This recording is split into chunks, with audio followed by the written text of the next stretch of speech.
Thundering in from the left side is the Ram who has become the greatest defensive end in the game. Roger Brown's legendary NFL career was shaped playing defensive tackle for the Detroit Lions and the Los Angeles Rams.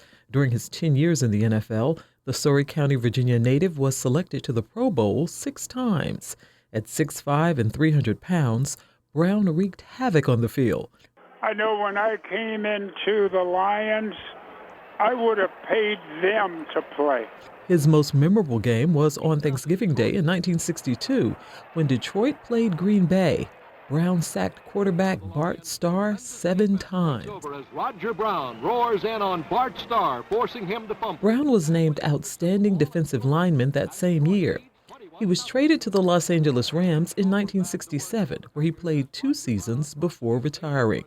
Roger Brown was inducted into the Virginia Sports Hall of Fame in 1997, the College Football Hall of Fame in 2009, and the Pride of the Lions in 2018. In 2019, he was selected by the Detroit Free Press when ranking Detroit Lions' top 100 players of all time. Act 2 for Roger Brown was that of a restaurateur. After retiring from football, he opened a chain of 8 restaurants in Chicago and 3 McDonald's franchises in Virginia. He also owned the Cove Taverns in Williamsburg and Newport News, a brewery, and Roger Brown's Restaurant and Sports Bar in Portsmouth. Roger Brown also made it a point to serve the Hampton Roads community.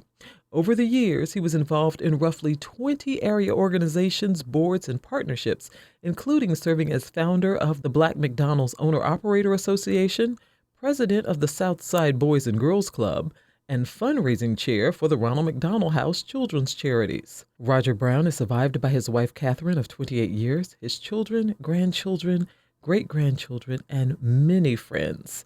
Roger Brown was 84.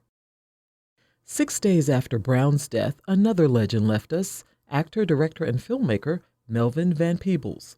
Born in Chicago in 1932, Melvin Van Peebles never saw himself as a filmmaker. After earning his B.A. in literature from Ohio Wesleyan University, he enlisted in the Air Force. When it was time to transition from military into civilian life, Van Peebles took a job as a cable car gripman, a job he wrote about in his first book, The Big Heart.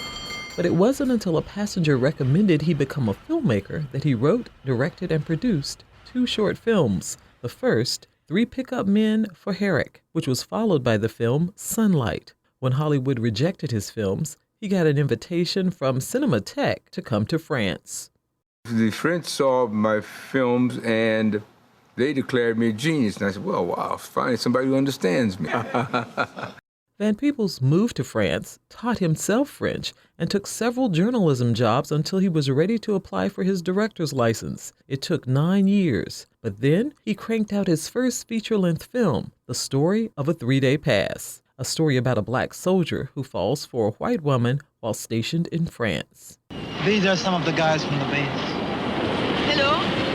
We'll let you get back to your thing, but we'll tell everybody we saw you. It was in this film that Van Peebles used the double dolly shot, an effect that made his characters almost float instead of walk, a technique that almost 2 decades later would become Spike Lee's signature shot. His next film, The Watermelon Man, was about a white man who turns black and was backed by a major studio, Columbia Pictures, a rarity for a black filmmaker. Columbia would later offer Van Peebles a 3-film deal, which he turned down. His next film, which he would write, produce, and star in as Sweetback, would create a blueprint for future black films to follow. He then moved to theater, writing 2 Tony-nominated musicals, releasing 7 albums before collaborating with his son, Mario Van Peebles, in the creation of New Jack City. You're incapable of running this.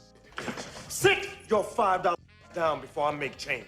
Melvin Van Peebles is being remembered as a man ahead of his time. He passed away on September 22nd. He was 89 years old. For Another View, I'm Lisa Godley.